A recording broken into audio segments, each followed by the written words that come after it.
You walk through those sliding glass doors with a singular, ironclad mission. You need one cheap item, maybe a spatula or a picture frame.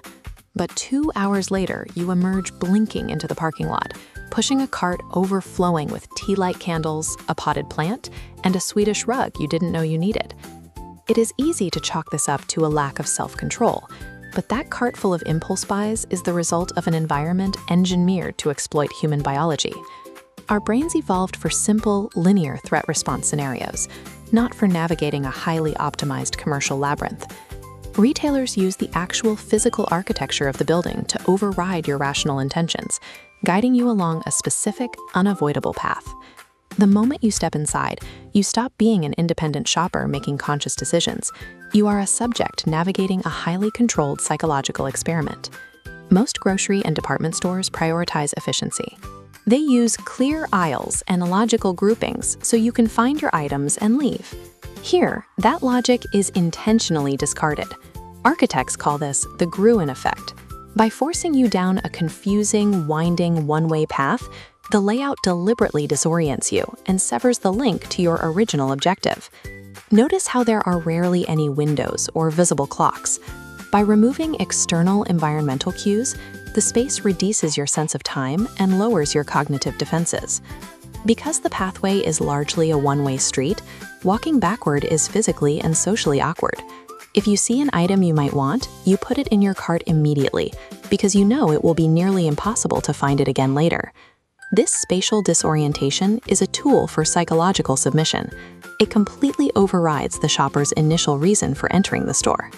Instead of lining up sofas on sterile metal racks, the store displays them inside fully realized, staged living rooms. This setup triggers the Diderot effect.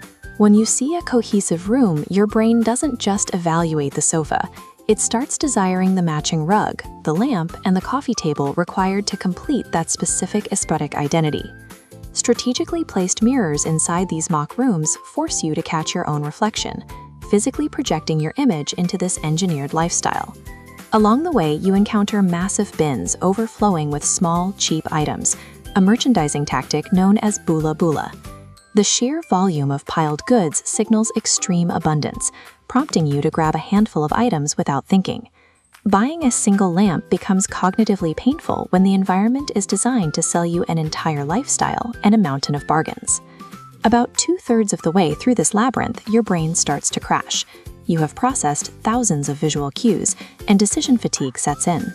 Right at this precise physical breaking point, the floor plan conveniently deposits you into a cafeteria. As you navigate the maze, your mental stamina steadily declines. But eating comfort food triggers a dopamine spike, sharply restoring your energy. This energy translates into revenue. Data shows shoppers who stop to eat spend twice as much as those who don't. The cafeteria is a calculated biological override, refueling your willpower precisely when it is most likely to fail.